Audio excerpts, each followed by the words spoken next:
gente por aqui hoje, né?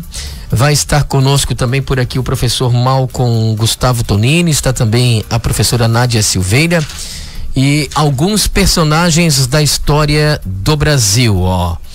O Marcos Antônio Köhler está como Getúlio Vargas. O Pedro Gatz como Joaquim José da Silva Xavier, né? Tiradentes. O Jorge Neto como Dom Pedro I. Quem mais aqui, ó? Deixa eu ver aqui. Alice Lima, isso? Está como Anita Garibaldi. A Maria Luísa Abreu Gomes como Maria Quitéria. Emily Priscila Coelho, Maria Leopoldina. Yuri Andreguitoni como Santos Dumont. O Enzo Gabriel Ribeiro como Monge José Maria, da Guerra do Contestado, né? Francisco Sequini como José Bonifácio. Faltou um, né? É o Marlon, é isso? Aí tem o Henrique e o Guilherme como os estudantes da época de Getúlio. Ah, então tá bom então.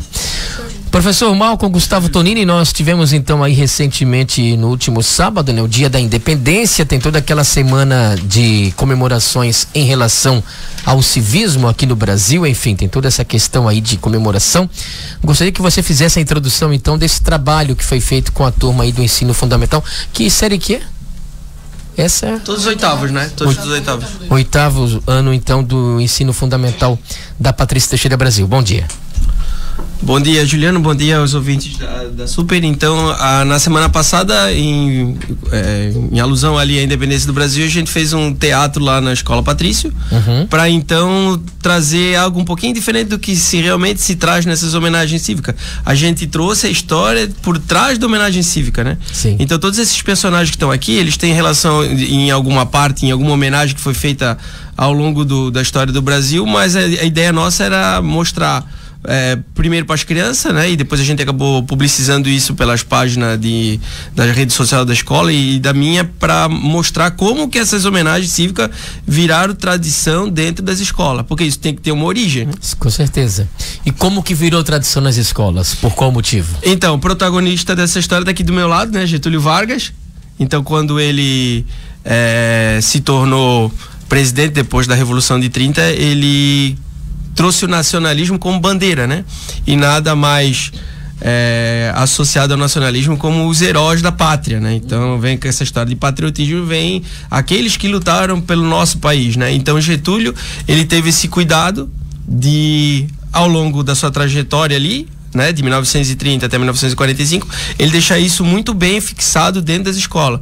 Então as escolas tinham um rito a seguir, né? Isso a nível nacional, mas sobretudo aqui em Santa Catarina, principalmente na época da interventoria do Nereu Ramos, né? Sim. Que isso vira lei e aí isso começa a ser diretriz e todas as escolas precisavam cumprir. Getúlio Vargas esteve presente nas homenagens cívicas, principalmente do Estado Novo, mesmo sem a pessoa, né, física, até porque ele não podia estar em todo lugar ao mesmo tempo, mas com certeza Getúlio esteve presente em cada homenagem cívica que foi feita, principalmente de 1937 a 1945.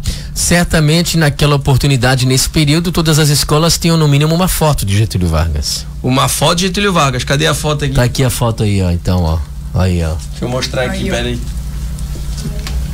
Aqui nessa, pode ser essa câmera aqui então, aí ó. Não tá aparecendo.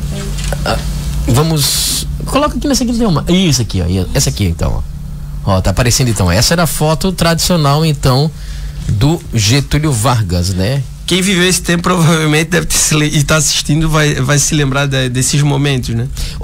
Outra questão, né? Não somente as fotos nas escolas, mas praticamente hoje em dia quase que todos os municípios ou tem uma praça, ou tem uma rua ou uma avenida com o nome de Getúlio Vargas. Isso, política pública do governo Getúlio. Os interventores escolheram locais estratégicos na cidade para homenagear então Getúlio Vargas. Aqui São João não era município ainda, mas Nova Trento já era, e a Praça Galileu Galilei, depois Praça São Vigílio, acabou virando Praça Getúlio Vargas. E isso não foi contestado ao longo do tempo, né? Então, na época era o Irineu Junado, prefeito, ele estabeleceu o nome da primeira praça, né? Da sede do município, onde ficava a primeira prefeitura, a primeira igreja, né?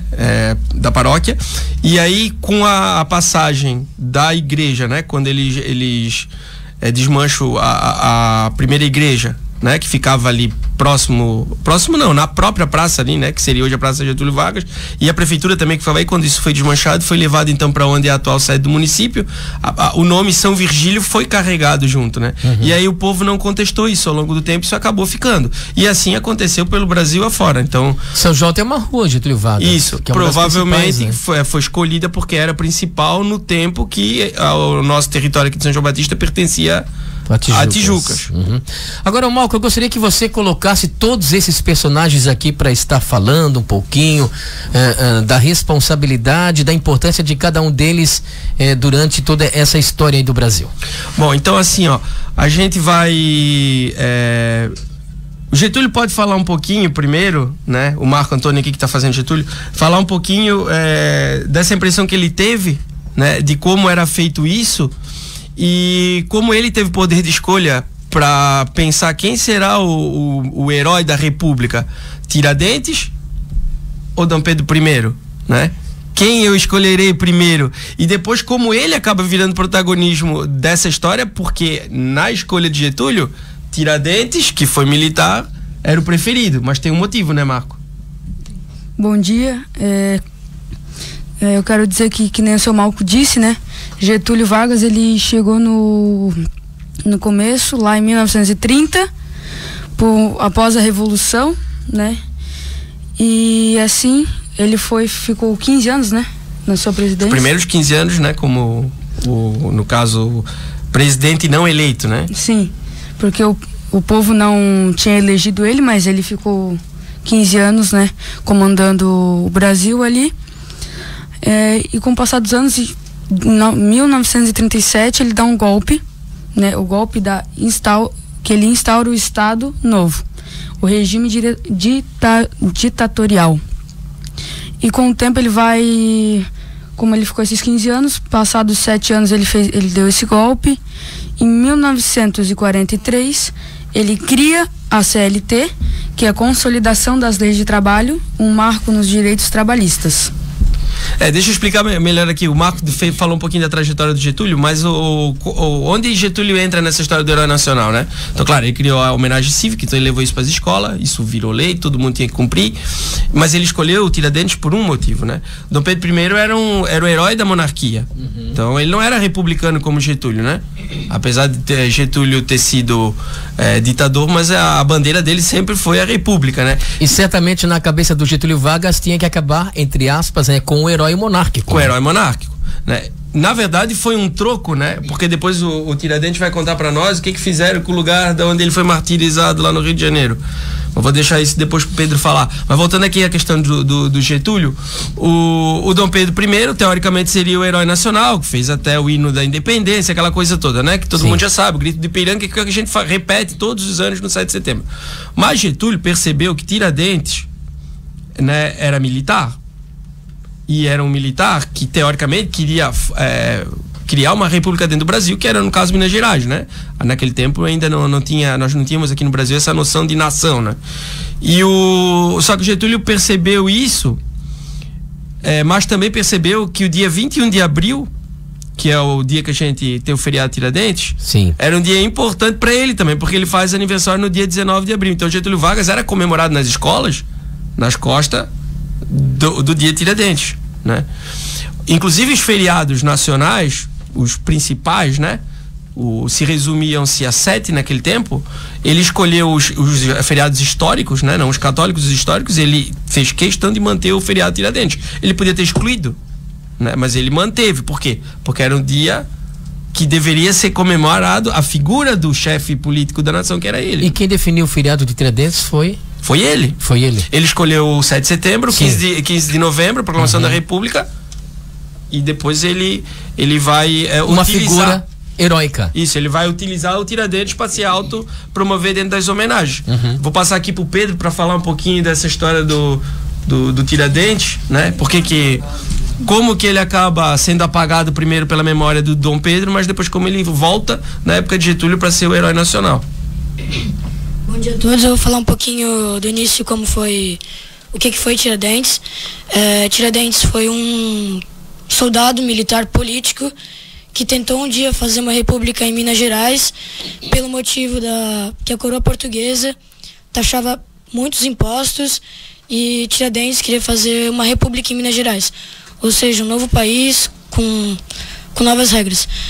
Como o Malcolm tinha dito, no lugar de martírio do Tiradentes, Getúlio Vargas, Dom Pedro, né? Dom Pedro II, fizeram uma estátua dele no lugar de Tiradentes, querendo apagar um pouco da história do Tiradentes para a importância nacional. No caso ali, o Dom Pedro II, ele construiu uma estátua em homenagem a Dom Pedro I, no local onde foi martirizado Tiradentes, né? Isso lá na antiga capital federal, que era o Rio de Janeiro. Então é um jeito de apagar a memória do Tiradentes da capital nacional naquele tempo, né? Sim. Nós estamos falando ainda do século XIX. Quem agora vai falar agora, Malcolm? O Jorge pode falar um pouquinho, já que ele é Dom Pedro I, então ele fala um pouquinho dessa história toda e qual é a percepção dele também sobre o dia da independência, o que ele fez lá no dia do nosso teatro para lembrar sobre o grito do Ipiranga. Estava subindo então a Estrada de Santos para a capital São Paulo. Bom dia, meu nome é Jorge, eu sou protagonista do Dom Pedro I e eu acho que o 7 de setembro é um dia muito especial, pois foi proclamada a independência do Brasil. Às margens do rio Ipiranga eu proclamei o grito da independência ou morte, porém não é como todos pensam. Todos pensam com aquele quadro bonito que eu estava num cavalo, que eu estava limpo. Eu estava, na verdade, num jegue, todo sujo de lama, e vieram e trouxeram um papel para mim falando sobre a independência do Brasil. E de lá, todo sujo mesmo, Dom Pedro proclamou a independência do Brasil. Creio eu que o 7 de setembro é um dia muito especial para o Brasil e que todos devemos compartilhar um momento especial. Agora, o Malcolm, é importante esse relato aí de Dom Pedro I, você falar por que naquele momento ele deu o chamado, entre aspas, grito da independência, porque o que estava acontecendo em Portugal naquele momento? Portugal vivia uma instabilidade política, né? E aí o Dom João, que estava reinando aqui, né, o Império Português, acabou voltando para Portugal, né? Ele tinha vindo para cá por causa das guerras napoleônicas, e aí no caso Dom Pedro fica para manter a colônia brasileira no poder da família, né, dos Bragança. E aí o que acontece? O Dom Pedro vai ter uma hora que ele vai ter que proclamar a independência com medo que o outro fizesse, assim mantivesse o poder da família, né? Bragantina, no caso, no comando do país. E claro que isso é algo importante a ser comemorado. O Getúlio teve essa percepção de manter o 7 de setembro, né? E a gente comemora todos os anos isso aí como o símbolo de soberania nacional, de patriotismo. E aí, no caso, o Dom Pedro, mas ele nessa história toda, ele meio que talvez não fosse o que ele tinha pensado para o futuro dele político na nação. Tanto é que, como o Jorge falou, toda aquela falácia, aquilo que é contado sobre o dia da independência não é daquele jeito, né? O 7 de setembro foi um dia que, por acaso, foi o dia necessário, né? E aí isso tem a mão do José Bonifácio, que aqui, no caso, o Chico está representando, e também da esposa, a Emily, que faz aqui a Leopoldina, que acharam que aquele era o momento certo de mandar então um documento para ser declarada, assinada a declaração de independência, por isso são chamados de patriarca junto com o Dom Pedro. E aí o Dom Pedro, numa situação bem complicada, né? Ele não estava de jegue, mas ele estava de mula, né? Que para subir a Serra do Mar, cavalo não dava certo. Ele estava numa viagem diplomática, numa situação bem complicada, provavelmente com o emocional inclusive abalado, né? Que tem aquela história que ele precisava procurar o rio para digamos assim, se aliviar, porque a situação dele estava bem complicada. Ele estava com problemas estomacais, intestinais. Muito provavelmente por causa do nervosismo disso tudo, né? Sim. Que a gente romantiza muito o momento, mas teve guerra por trás disso, né? Certeza, né? Nós trouxemos até a Maria Quitéria aqui, que a Maria, para ela falar depois um pouquinho da participação da Maria Quitéria na consolidação da proclamação de independência feita pelo Dom Pedro no 7 de setembro. Então vamos trocar aqui os personagens? Vamos trocar, só que antes de trocar eu só queria ler aqui pro pessoal, porque eu tô analisando o documento histórico da época do Vargas. Sim. E eu transcrevi ontem aqui uma fala que foi feita numa homenagem cívica no ano de 1942, na escola do 30 Réis, né? Isso foi documentado. O nome da moça, que é provavelmente uma pequenina aluna desse ano, e talvez alguém aqui, quando eu falar o nome dela, pode ser que seja parente ou conhecido da família, que foi a Bernardina Botamed. Então, no ano de 1942, ela escreveu o seguinte: no dia 19 de abril, tá vendo? Vou associar Getúlio ao Tiradentes. A data de hoje registra o aniversário natalício do senhor Dr. Getúlio Vargas, presidente da República dos Estados Unidos do Brasil. O senhor Getúlio Vargas é um grande brasileiro que tem trabalhado muito pelo progresso do Brasil. Tem como lema as palavras escritas em nossa bandeira, ordem e progresso. Ao senhor Dr. Getúlio Vargas, desejamos os nossos mais sinceros parabéns e desejamos longos anos de vida e saúde, e que continue governando nossa casa pátria, que é o imenso Brasil. Lembrando que ela leu isso numa homenagem ao Tiradentes, mas quem recebeu os parabéns foi o Dr. Getúlio. Interessante que na época era Estados Unidos do Brasil, depois Estados é que vira República Federativa do Brasil. Exatamente. Né? Um pouco depois. Acho que é importante você relatar também, antes da participação ali de mais personagens, que nós temos aqui a bandeira do Brasil verde, amarelo, azul e branco, né? Tem até aquela música verde, amarelo, azul e branco também. O pessoal acha que o verde é das matas, até a gente pode assimilar, que o amarelo é das nossas riquezas, principalmente das Minas Gerais, que tinha ouro naquela oportunidade, que o azul é o nosso céu de brigadeiro e que tem o branco com as palavras ordem e progresso.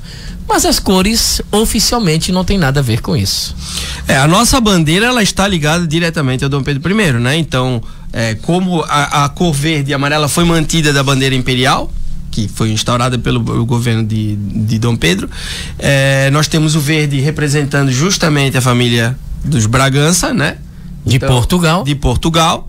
Esse amarelo bonito aqui não tem nada a ver com ouro, tem a ver com a família da Leopoldina, que é representada pela Emily, né? E o azul foi instaurado depois da proclamação da República, tirando o símbolo do Império e colocando o símbolo republicano, que era o azul representa o positivismo, que era um movimento político do final do século XIX, que criou várias repúblicas ao longo da história, pela história mundial. E as palavras ordem e progresso, elas eram tinha adicionado aqui nesse lema ordem, amor e progresso. O amor depois se foi, né? Mas a ordem e progresso foi mantida. E aí, no caso, são também palavras de ordem positivistas mantidas pelos republicanos, principalmente pelos militares. Tá certo. Olha, a gente tem mais 7 minutos, vamos lá fazer a troca aqui da guarda, então, vamos lá? Eu vou deixar, então, aqui vamos por ordem. O Bonifácio vem aqui e se apresenta, ou pode usar a cadeira do Jorge ali? Isso, vamos lá, então, fazer a troca da guarda aí, então, ó. José Bonifácio. Vai lá, então. Bom dia, sou José Bonifácio. Eu fui um dos principais personagens pela independência do Brasil, junto com Leopoldina e Dom Pedro I. Eu, como um dos caras dos livros, eu era muito inteligente. Eu fui um dos principais políticos da época. Vamos convidar então a Leopoldina. Imperatriz Leopoldinense. Dá lugar pra ela, Marco. Santa Amaro da Imperatriz, hein, Malco? Ah, não, em Santa Catarina tem bastante história ligada a essa família aqui. Santa Amaro da Imperatriz. Não vou falar disso hoje, né? Vamos lá então, Imperatriz Leopoldinense. Bom dia. Bom dia. Eu fui muito importante para a independência do Brasil, que eu assinei a carta que decretava a separação de Portugal com o Brasil. Peça-chave nessa história, né? A gente tem mania de não dar protagonismo para as mulheres. Com certeza. Mas se não fossem as mulheres, né? É verdade. Agora quem vai falar então? A Maria Quitéria, né? Personagem das guerras de independência. Emily, deixa a Maria. Maria Quitéria vai sentar aqui então, vamos lá então. Anitta, já senta ali no lugar do... Até a Anitta Garibaldi veio, ó. Diretamente da Itália.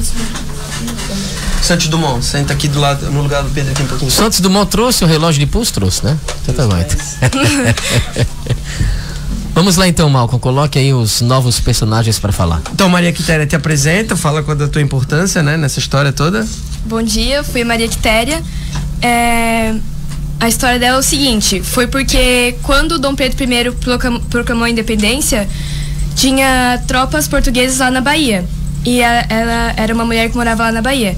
Ela queria muito lutar, só que o pai dela não deixou. Então ela cortou o cabelo dela e se alistou como soldado Medeiros. E assim, ela foi... Depois que descobriu ela, depois de um tempo, ela foi a primeira mulher oficialmente alistada no Exército Brasileiro. Olha aí, Maria Quitéria, cortando o cabelo para poder servir, né? Faz lembrar a personagem Maria Moura lá, do Memorial de Maria Moura de Raquel de Queiroz, né? Não, até nós estava comentando na vinda para cá que dá para até associar a questão da Joana d'Arc, né? Também, Joana d'Arc. Porque ela foi pra guerra porque não queria deixar ela ir pra guerra porque ela era mulher, mas ela acabou sendo mantida na linha de frente lá, né? E ela vira patrona do Exército Brasileiro, né? Que é uma coisa muito recente, mas é o papel da mulher sendo, né, reconhecido ao longo da história, né? Tá por aqui então, diretamente de Laguna, Anita Garibaldi, que deixou de um sapateiro para ir embora com Giuseppe. A Anita Garibaldi, ela lutou na Guerra dos Farrapos para libertar o Sul. Inclusive, ela lutou grávida, saía montando em cima do cavalo, lutando para tudo quanto é lado, atirando, e o sobrenome dela é em homenagem ao marido dela, o italiano Giuseppe Garibaldi. Depois, esse casal teve suma importância para o que se chama hoje de Itália, né? Anexar toda aquela península itálica. Além da estabilidade do Uruguai, né? Também. Então depois foram para a Itália para fazer a unificação da Itália. A Anita Garibaldi não é só uma heroína dos dois mundos, né? Heroína dos dois mundos. É verdade. E andava com a espingarda por aí grávida, que nem a Alice falou, e não teve dia ruim para ela. A espingarda pica-pau. Agora vamos... O Santos Dumont. Santos Dumont, então, a palavra aqui, o Yuri. Bom dia a todos, eu sou o Santos Dumont. O Santos Dumont foi um inventor brasileiro, nascido em Minas Gerais, dia 20 de julho de 1873. Ele nasceu na fazenda de seu pai, que teve uma vida boa, por conta que seu pai era plantador de café. Daí, então, ele foi para a França. Na França, ele inventou o balão dirigível e fez a volta na Torre Eiffel. Circulou ela 2 vezes. 5 anos mais para frente, ele inventou o avião 14 bis, que voa 60 metros acima da Terra. Inventou também o relógio de pulso para ter o tempo correto das manobras, porque naquela época era ruim, né, tirar o relógio do bolso para ver os tempos certinho, porque era muito pouco tempo. Tá certo, Malco. Nós temos mais 2 minutos aí, Malco. Então vamos lá, quem aqui não falou ainda aqui? Nós temos que trazer o monge que faz parte da história catarinense. João aqui, Maria. O Enzo. Dá um ladinho pra ele. Que foi a guerra civil mais sangrenta do Brasil, a Guerra do Contestado, de 12 a 15, né, Malco? Se não me falha a memória, né? No Planalto... 16. 12 a 16. 12 a 16, que foi do Planalto Norte Catarinense até Oeste e Meio Oeste. Diga lá, monge, bom dia. Bom dia a todos, né? Então, o monge José Maria foi um senhor de idade, né? Que era conhecido como curandeiro, que usava ervas medicinais para curar as pessoas. E por onde ele passava, ele deixava o rastro de cruzes. Ele foi o protagonista, né, da Guerra do Contestado. Ele era um curandeiro, que nem o Enzo falou, e ele acabou trazendo todos os sertanejos que se sentiam oprimidos, né, pela construção da ferrovia que corta o nosso estado e que tinham sido desabrigados, né, tinham retirado suas terras. Então o monge, ele vai acolher essas pessoas, e aí ele vai, dentro dessa política santa, ele acaba criando uma espécie de resistência à opressão do governo naquele tempo da Primeira República, né, anterior a Getúlio Vargas. Tá certo, Malco. Faltou mais alguma coisa? Não, só uma coisinha que a gente não falou. O Marco Antônio acabou, acho, esquecendo. Getúlio Vargas, gente, ele fez isso tudo, criou os feriados, só que ele não esqueceu de um feriado que ele fez só pra ele. Qual? O dia 1º de maio. Né? Pra quem não sabe, o Marco falou aqui que ele que criou as CLT, leis trabalhistas. E todo dia 1º de maio ele ia lá pro campo do Vasco da Gama, São Januário, e trazia o povoarel todo lá, e ele fazia os discursos maravilhosos que depois vão pra Voz do Brasil, que ele também criou, né? A gente tem até hoje lá a rádio, e ele ficou muito popular, né? Por causa disso e por causa de outros benefícios que ele trouxe para as pessoas que vêm de baixo, digamos assim. E aí então o Getúlio, né, não criou só a homenagem cívica conhecida por nós, mas sim trouxe para o Brasil um monte de melhoria e muita coisa, e mesmo sendo ditador acabou ficando 15 anos ali. É interessante que ele conseguia estar em todos os campos das chamadas esquerdas e direitas, né? Porque nesse momento que ele cria, antes de criar a CLT, há um grande movimento anarquista na região de Santos, que era a região portuária, exigindo as leis trabalhistas, né? E ele fecha os sindicatos de uma forma ditatorial, dá um canetaço, fecha praticamente todos os sindicatos, e depois ele surge como herói: eu estou criando a CLT. Exatamente, o trabalhismo é a principal bandeira do governo Getúlio. Então tudo que vem atrás do trabalhismo, porque na verdade o trabalhismo ele criava uma sensação no povo de gratidão. Sim. Então o povo sustentava Getúlio no poder, né? Tanto é que para tirar ele tiveram que fazer coisas mirabolantes, e ele acaba se suicidando em 1954, até por causa dessa pressão toda que ele estava sofrendo, mas deixou um legado ele para nós, e talvez seja a principal figura da política brasileira no período republicano. E que tem alguns historiadores que defendem que como ele se suicidou em 54 lá no Palácio do Catete, né? Ele, por causa do seu suicídio, ele acaba então ali retardando o golpe militar de 64 em 10 anos. Que alguns historiadores defendem essa linha de pensamento, que o golpe seria dado em 54, mas como ele acaba se suicidando, há uma comoção da época e o golpe acaba ocorrendo 10 anos depois. Papai Getúlio, importantíssimo na história do Brasil, e muita gente ainda tem a foto dele em casa e ainda reza pro Papai Getúlio, tá, gente? E o município de São Borja, que fica lá no extremo oeste do Rio Grande do Sul, com 2 ex-presidentes, né? O Getúlio Vargas e o João Goulart. Exatamente. Que depois foi deposto do seu cargo, onde há o golpe de Estado de 64. Malco, obrigado pela sua participação. Muita gente aqui elogiando na nossa transmissão em vídeo no Facebook, no YouTube. Parabéns aí a todos que estiveram por aqui, os estudantes. Então, obrigado aí pela sua participação e parabéns aí pelo trabalho feito na Escola Patrícia Teixeira Brasil. Um abraço também para a professora Nádia Silveira. Eu ia agradecer agora a Nádia, né, por estar acompanhando esse processo desde o início da criação do teatro, da Janaína, nossa diretora lá, e a rádio principalmente, por estar dando espaço para essas crianças. Quem sabe eles voltam aqui outro dia aqui no futuro para falar de alguma inovação que eles trouxeram para Nova Trento e para fazer jus, né, ao título de heróis que eles receberam nesse ano de 2025, que representaram pessoas importantes, né, e que merecem ser lembradas pelos seus feitos. Tá certo. Obrigado pela participação. Só uma última informação, então, rapidinho aqui, uma notícia triste, né? Uma criança de 2 anos foi morta a facadas ontem no município Balneário Gaivota, no sul do estado. E a mãe da vítima é a suspeita do crime, informou o delegado André Gazzoni. A polícia militar foi acionada por volta de meio-dia. A vítima tinha 2 anos e 8 meses. Quando os policiais chegaram na casa onde a criança morava, estavam a mãe e o pai, ambos desorientados. A menina já estava sem vida. Ponto final nesta edição do Jornal